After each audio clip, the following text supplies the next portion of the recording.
Assalamualaikum warahmatullahi wabarakatuh. Salam sejahtera buat kita sekalian.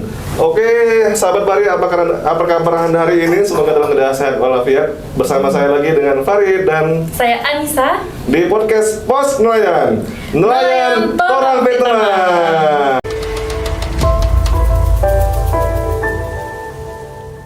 Oke sahabat Bari, Torang sekarang sudah kedatangan tamu nih Nisa. Ada tamu lagi. Aduh, bapak ini rupa. Dilihat dari seragamnya, Bu, keren banget. Menyala ya, orang bilang sini menyala gitu ya. Biru-birunya terpasang. Span emang ya.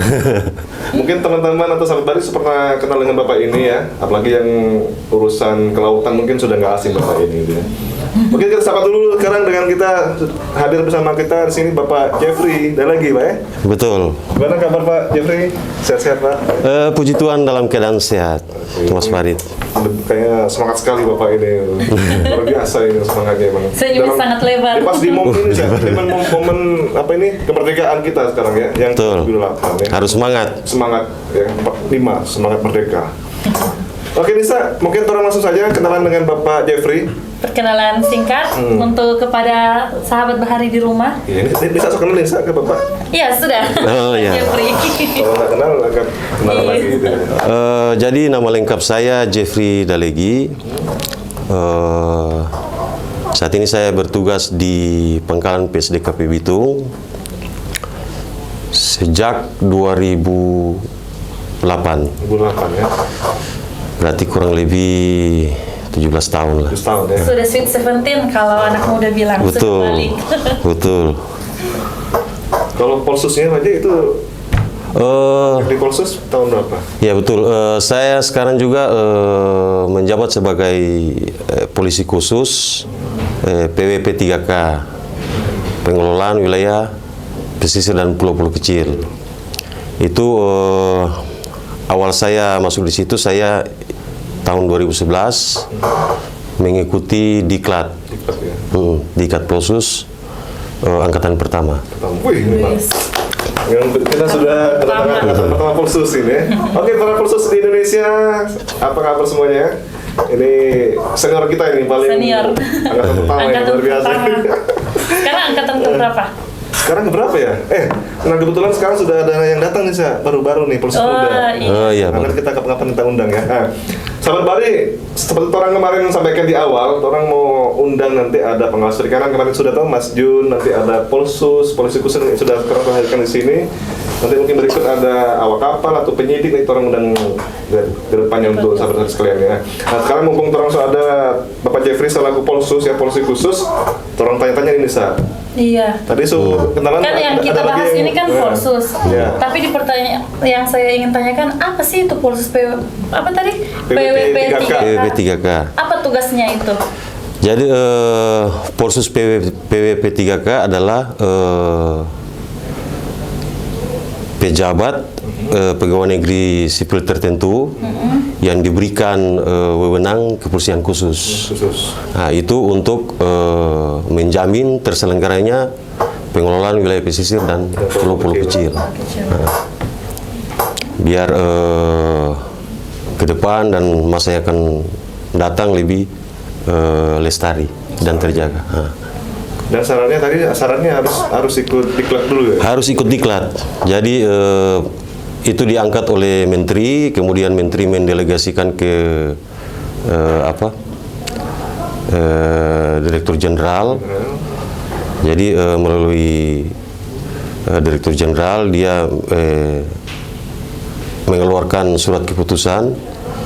Namun sebelumnya harus syarat utama adalah dia harus punya sertifikat Polsus. Nah, yang menyelenggarakan ini dari instansi apa, Pak Jeffrey? Itu yang menyelenggarakan dari Polri. Polri ya? Polri. Dia di bidang apa ya?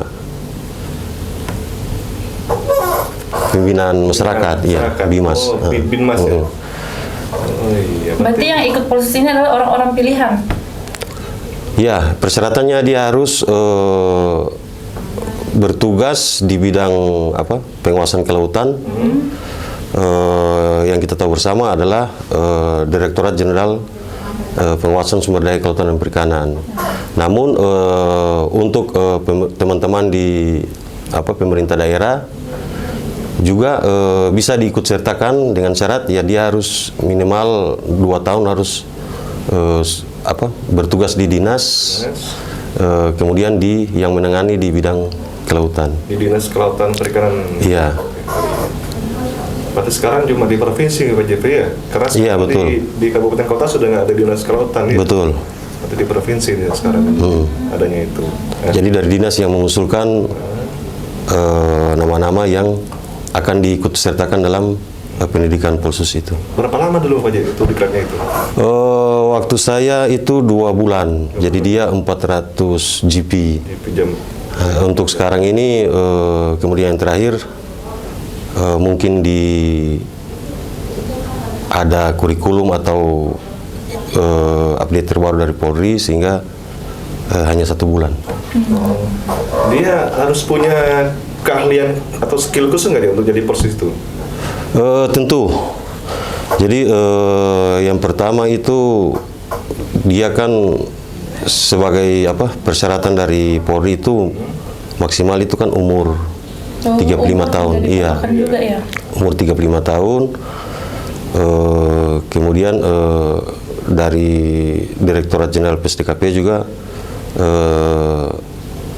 sudah memilih orang-orang tertentu yang sudah pengalaman untuk dilatih atau diikut diklat Polsus PP3K.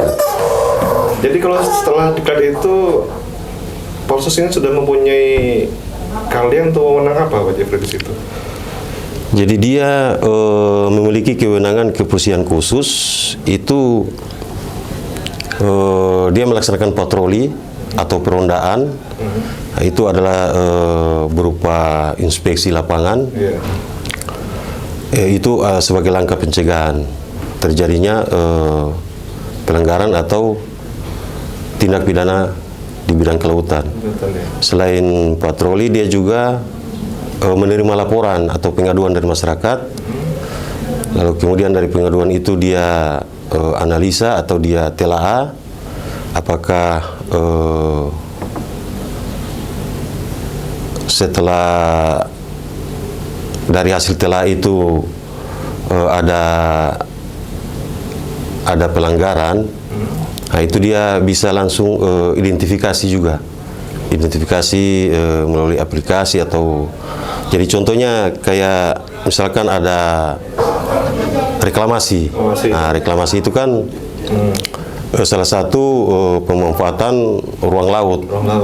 Nah, jadi dari situ misalkan ada masyarakat yang sudah melihat kemudian dia melaporkan, nah itu sebagai Polsus dia harus telah dulu laporan itu apakah benar atau iya. Kemudian identifikasi, kemudian turun lapangan. Namun sebelum turun lapangan itu dia harus membuat surat pemberitahuan terhadap kunjungi perorangan atau pelaku usaha atau pemerintah pusat atau pemerintah daerah yang melakukan pemanfaatan ruang laut tersebut. Gitu, biasa. Itu salah satunya itu inspeksi lapangan tuh. Inspeksi lapangan. Berarti dalam sebulan itu bisa berapa kali Polsus melakukan inspeksi lapangan? Kalau inspeksi lapangan biasa kita kan ada 2 target. Ada target yang bersifat insidental, kemudian ada yang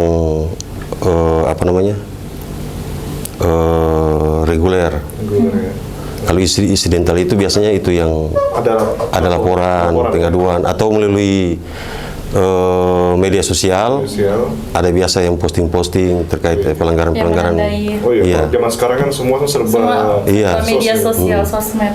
Posting live sudah jadi bahan ini ya. Apalagi di tagar, KKP. Tanpa laporan, kalau ada di medsos itu bisa langsung ini? Bisa langsung, itu salah satu bentuk juga laporan atau pengaduan melalui media sosial. Jadi Polsus ini dia bukan pengawas, sudah nggak ngurusi perikanan ya Pak Jeffrey ya?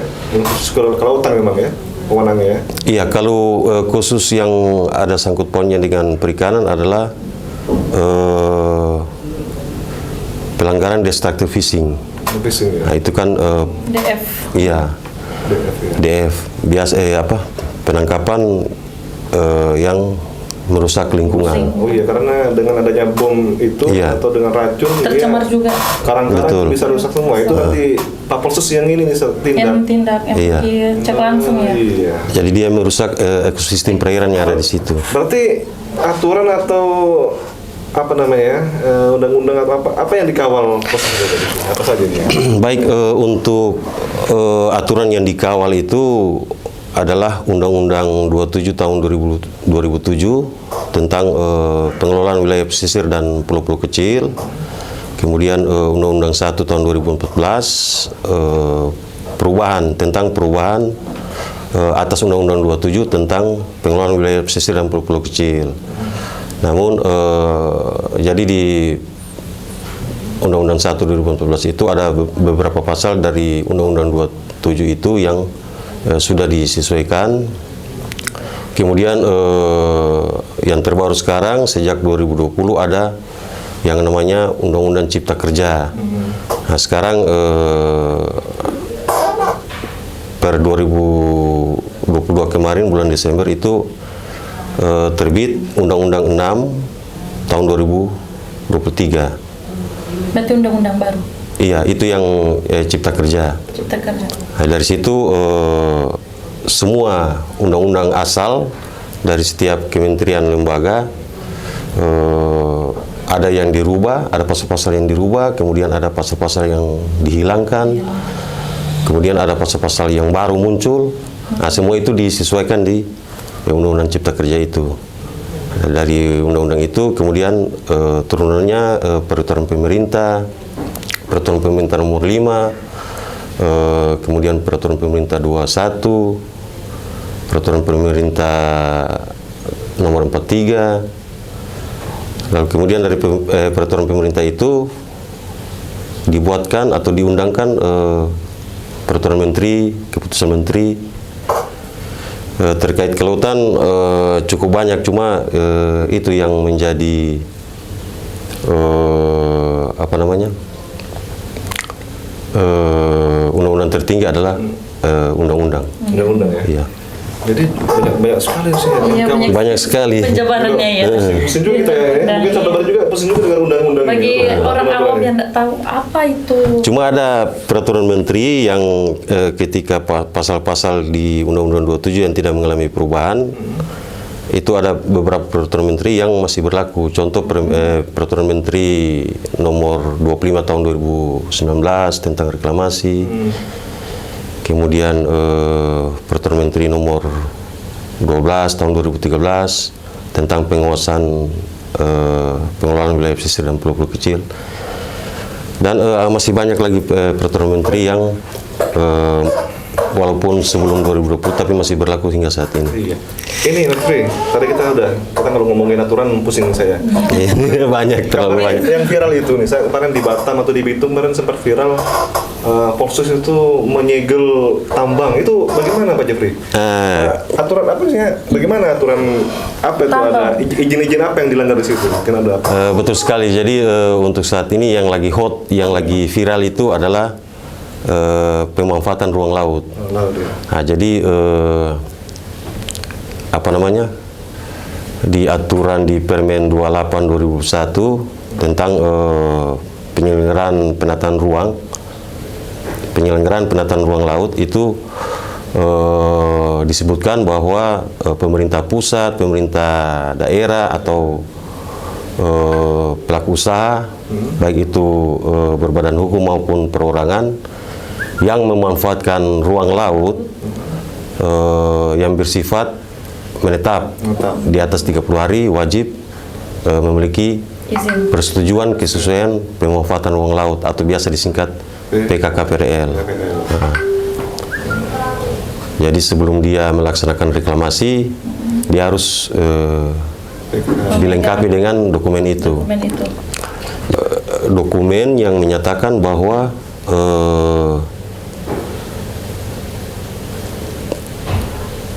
kesesuaian antara rencana kegiatan pemanfaatan ruang laut dengan rencana tata ruang dan atau rencana zonasi. Zonasi. Jadi dia harus ada dokumen itu dulu, baru dia bisa melaksanakan reklamasi itu sendiri. Bagaimana jika mereka sembunyi-sembunyi melakukan reklamasi, apakah akan cepat tercium oleh Polsus, akan cepat terlirik begitu? Iya, betul sekali. Jadi sebelum kita turun lapangan, biasa kita identifikasi melalui Google Earth, citra satelit. Nah, di situ kelihatan yang sebelumnya garis pantai itu tidak terdapat daratan. Melalui citra satelit kita kan bisa identifikasi dari tahun ke tahun. Jadi kelihatan sekali kalau ada pembangunan, ada reklamasi di situ. Nah, itu kita langsung menyurat surat pemberitahuan bahwa akan ada kunjungan ya? Iya, diadakan pemeriksaan di lapangan. Nah, biasanya kalau hasil pemeriksaan itu lengkap, aman. Kalau lengkap berarti tidak ada pelanggaran kalau memiliki dokumen. Tapi kalau yang tidak memiliki dokumen, sebagaimana yang saya jelaskan tadi, itu akan diberikan sanksi administratif. Nah, itu berupa dia secara bertahap, ada mulai dari yang paling bawah surat peringatan tertulis, itu melalui 3 peringatan, kemudian paksaan pemerintah berupa penghentian sementara kegiatan reklamasi. Yang mana viral di segel itu? Iya, betul. Yang sementara ya? Iya, jadi ketika pemeriksaan lapangan ternyata di lokasi masih ada atau sedang berlangsung reklamasi tanpa didahului dengan dokumen perizinan. Iya. Yang mengeluarkan tadi itu Pak Haji, apa yang PKKPR itu dari mana Pak Haji yang mengeluarkan itu? Itu dari Kementerian Kelautan dan Perikanan melalui jadi pelaku usaha atau perorangan atau siapapun yang akan memanfaatkan ruang laut, dia mengajukan lewat OSS. Namun yang menerbitkan itu adalah Kementerian Kelautan dan Perikanan melalui Direktur Jenderal Pemanfaatan Ruang Laut. Ruang Laut ya, PRL. Oh iya, PRL itu itu. Yang di Manado sini, yang kantornya yang apa itu Pak Jeffrey ya? Jadi dari Dirjen PRL ini dia memiliki UPT di daerah, di setiap daerah, kemudian ada kantor-kantor non eselon wilayah kerja. Kayak di Manado ada wilkernya, itu namanya BPSPL. Apa kepanjangan itu? Itu kepanjangan dari Balai Pengelolaan Sumber Daya Pesisir dan Laut. Oh, jadi kalau misalnya ada perorangan atau perusahaan mau mengurus izin ke BPSPL itu langsung ke PRL-nya? Iya, secara teknis nanti bisa koordinasi, konsultasi ke BPSPL. Kalau di Manado sini di kantornya di kantor CTI. Iya, yang bulat itu, Jalan Bandara. Iya. Sahabat Bahari ya, kalau mau izin reklamasi nanti datang nanti ke gedung CTI di Jalan Bandara Pak Juti. Iya, betul. Gedungnya punya unik pokoknya itu. Yang bulat itu ya? Yang bulat itu. Iya. Oke, wah luar biasa nih sahabat Bahari. Nah, Pak Jeffrey, tadi yang saya menarik, jadi kita membedakan laut dengan darat itu, berarti batasnya garis pantai di situ ya? Betul. Menggunakan Google Earth. Google Earth ya. Nah, jadi kalau dia wilayah laut, batasnya itu sudah wewenangnya KKP di situ ya? Iya, jadi untuk penentuan garis pantai itu biasa dari pemerintah daerah melalui RZWP 3K, Rencana Zonasi Wilayah Pesisir dan Pulau-pulau Kecil. Itu yang khusus di laut. Kemudian di darat itu adanya ada yang namanya RTRW, Rencana Tata Ruang Wilayah. Oh, kirain rukun tetangga dan rukun warga. RTRW kan memang ada di darat, Iya. Aduh. Nah, ada juga di laut. berarti kalau ruang laut itu wewenangnya KKP. Iya. Ruang darat itu, kalau Pak Cip tahu? Iya, jadi sejak 2020 melalui Undang-Undang Cipta Kerja, peraturan pemerintah nomor 21 tentang penyelenggaraan penataan ruang. Itu sudah diberikan kewenangan untuk ruang darat ada di Kementerian ATR BPN. Nah, untuk yang ruang laut ada di Kementerian Kelautan dan Perikanan. Oh, gitu nih, Pak. Jadi misalnya kalau kita mau coupling laut itu harus ada izin tadi, Kak? Betul. Jadi bukan hanya untuk, pokoknya intinya pemanfaatan ruang laut mulai dari kolom atau dasar, pertengahan sampai di permukaan. Jadi untuk yang dasar laut dia mau pasang kabel bawah laut, pipa bawah laut, dia juga wajib PKKPRL. Oke, Pak Jeffrey, kalau terkait ini Pak, kalau kita ke instansi pemerintah punya dermaga, itu bagaimana Pak Jeffrey? Apakah harus izin juga atau bagaimana Pak? Betul sekali Pak Farid. Jadi Undang-Undang 6 2023, PP 21 tahun 2021, kemudian Permen KP 28 2021 sudah menegaskan dalam pasal bahwa instansi pemerintah, pusat maupun daerah atau pelaku usaha, baik perusahaan atau perorangan yang memanfaatkan ruang laut wajib memiliki kesesuaian ya, kesesuaian pemanfaatan ruang laut. Namun di sini yang membedakan adalah kalau dia untuk pelaku usaha yang dia kan untuk kegiatan berusaha, jadi itu namanya persetujuan. Kesesuaian pemanfaatan ruang laut. Nah, sedangkan untuk instansi pemerintah itu non berusaha, jadi itu dokumennya namanya konfirmasi kesesuaian pemanfaatan ruang laut. Jadi kalau di PSKP sekarang sudah ada ya? Untuk pengkalan PSKP sudah keluar ya? Sudah ada konfirmasi KKPRL, iya. Iya, itu nih. Karena kita sebagai instansi penegak hukum harus sudah lengkap duluan. Iya, kita memberikan teladan kepada pengusaha yang lain. Ya. Kita orang aja ngurus itu gitu. Apalagi yang berusaha ini, Sa. Iya. Gimana, Sa? Ada lagi nih, Sa? Yang tanyakan? Jadi selama Pak Jeffrey menjadi Polsus PW3K, tugas apa yang paling berkesan selama inspeksi lapangan? Tugas sebagai Polsus PW3K yang paling berkesan adalah saat melakukan pemeriksaan terhadap pelaku usaha tambang yang berada di perbatasan Sulawesi Tengah dan Sulawesi Tenggara. Di sana untuk pergi ke lokasi terminal khusus dari perusahaan-perusahaan tersebut itu harus melalui jalan darat selama kurang lebih 5-6 jam, dan itu melalui jalan-jalan tambang, jalan pengerasan, jadi gunung, lembah semua kita lalui, dan itu yang menjadi yang menantang karena di sana juga tidak ada signal internet, jadi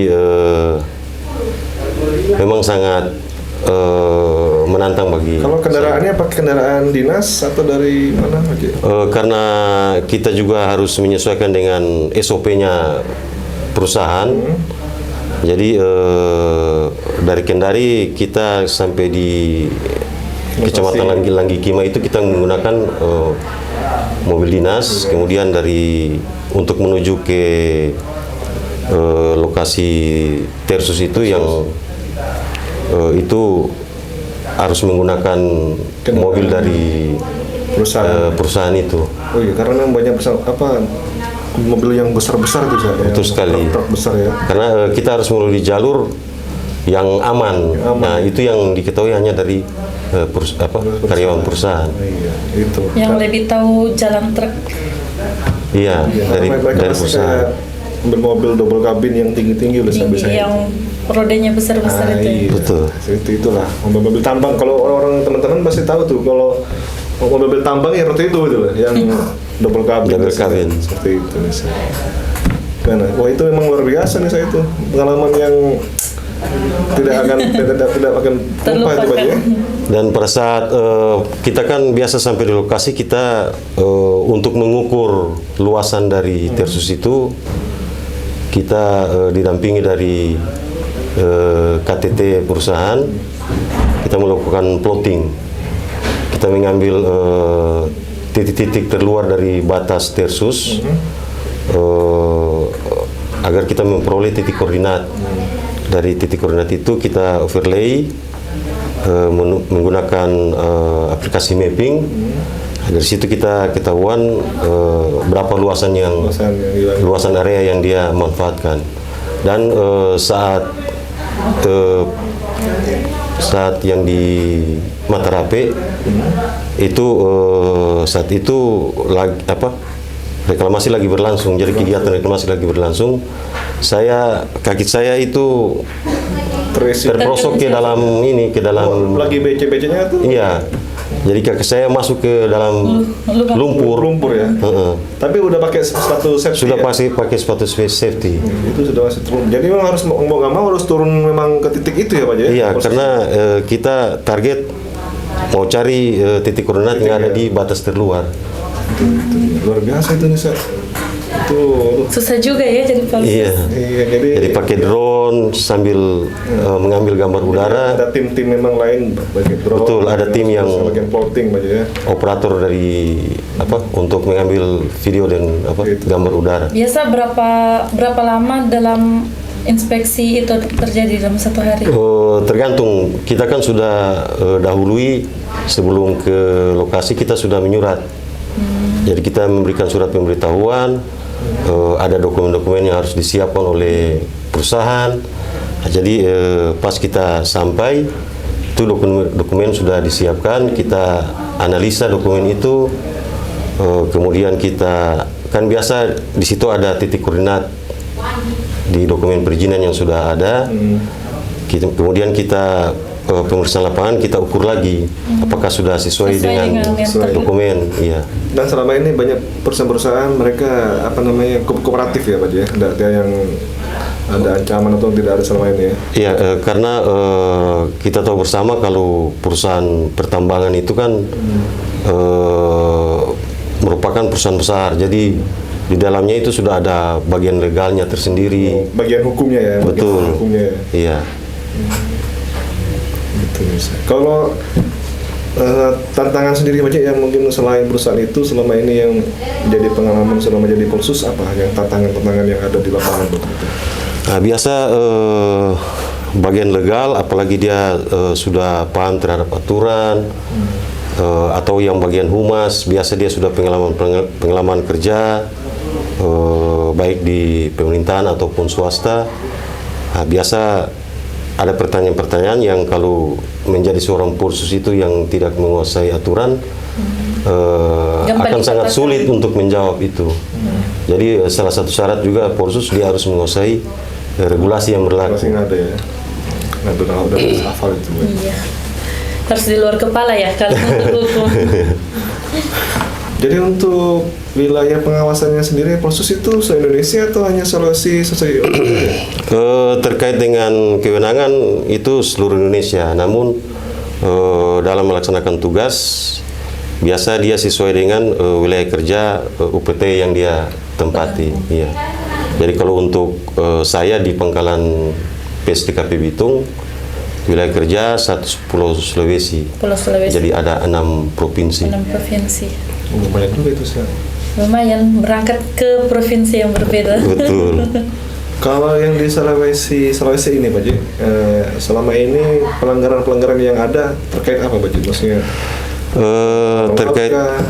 terkait dengan pelanggaran di bidang kelautan yang sudah pernah Polsus dari Pangkalan PSDKP Bitung tangani adalah pelanggaran di bidang pemanfaatan ruang laut, kemudian pemanfaatan jenis ikan dilindungi, kemudian kegiatan penangkapan ikan yang merusak lingkungan atau biasa kita istilah dengan destructive fishing.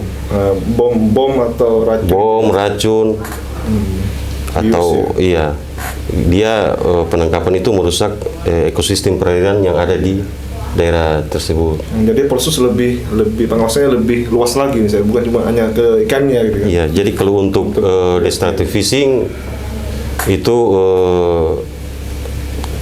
tindakan pelanggaran adalah tindak pidana. Sudah bukan sanksi administrasi ya? Iya, karena itu harus ada efek jera. Ada efek jera buat pelaku, karena kita tahu bersama ekosistem perairan, terutama terumbu karang pada lamun itu kan merupakan rumah ikan. Jadi misalkan kalau rumah kita dibom atau dikasih racun, pasti dia akan terganggu, dia akan lari dari situ, akan semakin jauh. Jadi masyarakat nelayan akan sulit untuk mencari ikan. Itu Nisa. Gimana Nisa? Ada lagi pertanyaan? Atau masih sudah cukup? Jadi pertanyaan terakhir, himbauan apa saja dari sebagai Polsus kepada usaha bidang kelautan? Baik, sebagai Polsus saya menghimbau kepada pelaku usaha khususnya di bidang kelautan, baik perikanan maupun non perikanan, terutama yang berada di wilayah pesisir maupun di pulau-pulau kecil. Ada kewajiban-kewajiban dari pelaku usaha yang telah diatur melalui peraturan perundangan yang berlaku. Jadi sebagai pelaku usaha berkewajiban mengikuti apa yang sudah ditetapkan dalam aturan tersebut, meliputi dokumen perizinan atau menjaga melestarikan lingkungan yang ada di sekitarnya. Iya. Sebelum ada laporan, nanti Pak Polsus datang ke tempat itunya ya, gitu. Kalau ini kalau himbauan untuk mungkin selaku Polsus paling senior ya, karena satu. Karena angkatan pertama. Sekarang sudah banyak yang muda-muda nih Pak Jeffrey. Apa nih? Ada himbauan apa nih yang untuk pada Polsus yang muda-muda? Polsus muda nih. Himbauan untuk teman-teman Polsus yang baru, terutama yang baru melaksanakan kegiatan minggu lalu,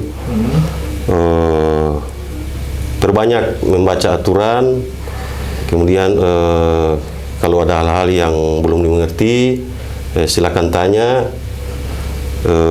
Kemudian untuk menambah pengalaman mungkin lebih aktif lagi di dalam melaksanakan tugas patroli maupun menerima laporan tindak lanjut dari pengaduan masyarakat. Kalau dalam melaksanakan tugas sesuai dengan SOP yang berlaku, kalau ada yang belum dipahami silakan bertanya ke kami. Oh siap, oke. Itu ya teman-teman Polsus ya. Apalagi kalau di kemarin itu salamnya salam brigade katanya. Yang baru-baru ini katanya. Baru ini Pak Jeffrey, satu lagi. Kalau bicara tentang kelautan tadi yang diawasi itu apa saja sih Pak Jeffrey yang di kelautan? Ketika ada kabel bawah laut lah, baru ada apa lagi itu Pak Jeffrey? Jadi khusus untuk pengawasan di bidang kelautan itu ada beberapa bidang pengawasan yang harus kita laksanakan, yaitu diantaranya pengawasan pemanfaatan ruang laut, pengawasan wilayah pesisir dan pulau-pulau kecil, pengawasan pemanfaatan jenis ikan yang dilindungi atau yang masuk dalam appendix CITES, kemudian pengawasan wisata bahari, pengawasan BMKT. BMKT itu apa? Barang muatan kapal tenggelam. Oh, barang-barang ini apa namanya? Harta karun gitu ya? Iya, yang mempunyai nilai. Nilai ya, nilai yang tenggelam di laut ya? Iya. Nah, kemudian? Pencemaran perairan.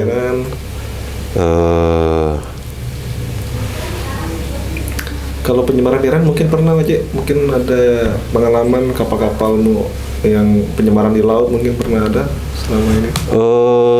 Kita bersifat pencegahan untuk pencemaran, karena Untuk apalagi untuk kapal-kapal perikanan itu melalui perda kita kerjasama dan sudah ada perda yang mengatur setiap kapal perikanan harus menyediakan tempat sampah atau kantong-kantong sampah sehingga pas saat mereka di laut sampah yang dihasilkan itu apalagi sampah rumah tangga atau B3 itu tidak sembarangan buang di laut. Di laut. Iya. Jadi dimasukkan ke tempat sampah. atau kantong sampah yang di bawah itu.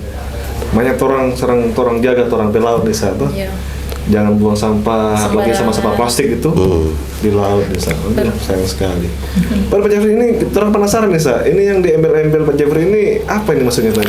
Iya. Bisa dijelaskan mungkin tahu Pak nih, Jeffrey? ini yang Lambang di sebelah yang kanan, putih-putih sebelah belakang kiri itu. ada 3 apa itu balok? apa tuh Pak Jeffrey? Kalau ini kewenangan, jadi kalau setelah teman-teman mengikuti pendidikan Polsus, nah ini lawang kewenangan Polsus, ya? sebagai Polsus. Jadi dia memiliki Setelah dia diklat itu ya? iya kepolisian khusus. Khusus. Yang ini untuk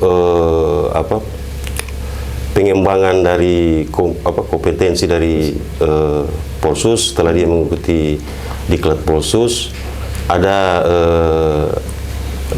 bimbingan teknis atau diklat lanjutan terkait dengan hal-hal teknis. Kemudian yang ini penyidik. Kebetulan saya juga sudah melalui